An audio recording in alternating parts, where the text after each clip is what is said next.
3 years ago, I went skydiving in Dubai, right? And skydiving is a really interesting confront with fear, right? So I gotta stand up. I'm sorry, I gotta stand up. All right. So all your friends, what happens? You go out.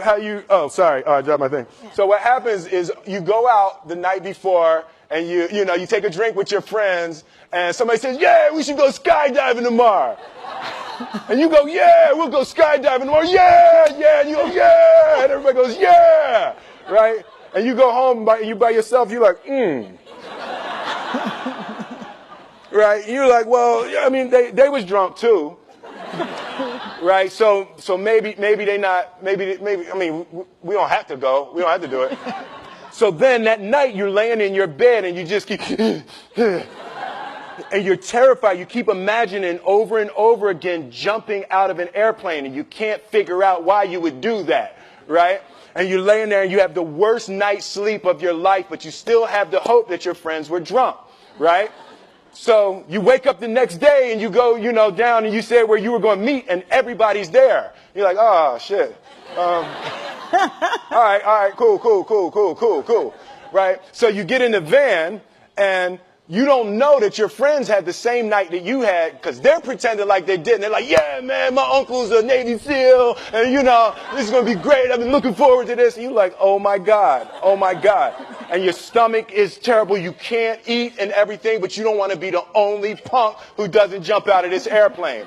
So you get there and then you have this safety brief. And you're standing there, and the guys will tell you, well, if the chute doesn't open, what's going to happen is well, why the hell, what could happen? That the chute wouldn't open, right? So you do a thing, and what you do is your first jump, you're attached to a guy who is going, he's going to walk you out. So you go, and you get there, and there's an airplane, and nobody's stopping. Everybody's still going. So you get onto the airplane, and you're sitting there, and it's extra because you're sitting on some dude's lap, some stranger. You're sitting on his lap, and it's like, you're trying to make small talk. Yeah, man. So you be jumping with people all the time, huh? Right? So, and then you just want to make sure, you got kids, right? You got people you need to see, right?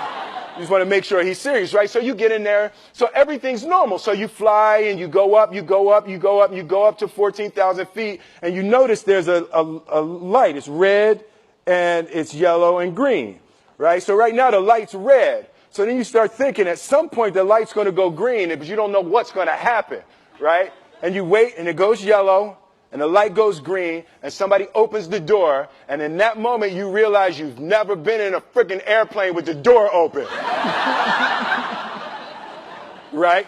Terror. Oh, sorry, I'm spitting. Oh, sorry. No, terror. Right? So you go, and then, if you were smart, you sat in the back so you don't go first, right?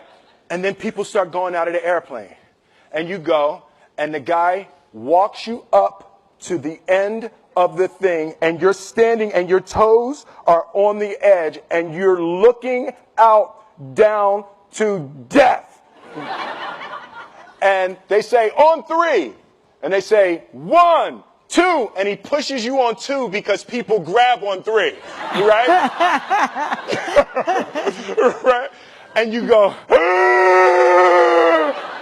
and you fall out of the airplane, and in 1 second, you realize that it's the most blissful experience of your life. You're flying, right? It doesn't feel like falling, right? It's like you actually are kind of held a little bit by the wind, and then you start falling, and there's zero fear. You realize that the point of maximum danger is the point of minimum fear. It's bliss. It's bliss, and you're flying, right? And you're doing that, and then 20 seconds, 25 seconds, 40 seconds, and you have enough time to just kind of be like, oh, shit, that's that building. I saw like that one. Oh, you can see the ocean. Right? You start doing all of that, and the lesson for me was, why were you scared in your bed the night before? What do you need that fear for? Just don't go. Why are you scared in your bed 16 hours before you jump? Why are you scared in the car? Why could you not enjoy breakfast? What did you need that? The fear is fear of what? You're nowhere even near the airplane. Everything up to the stepping out, there's actually no reason to be scared. It only just ruins your day. You don't have to jump. And then in that moment, all of a sudden, where you should be terrified is the most blissful experience of your life. And God placed the best things in life on the other side of terror. On the other side of your maximum fear are all of the best things in life. You know? Mm-hmm. So that was sorry. So that was, no, it's good. That was my experience with skydiving and fear. All right.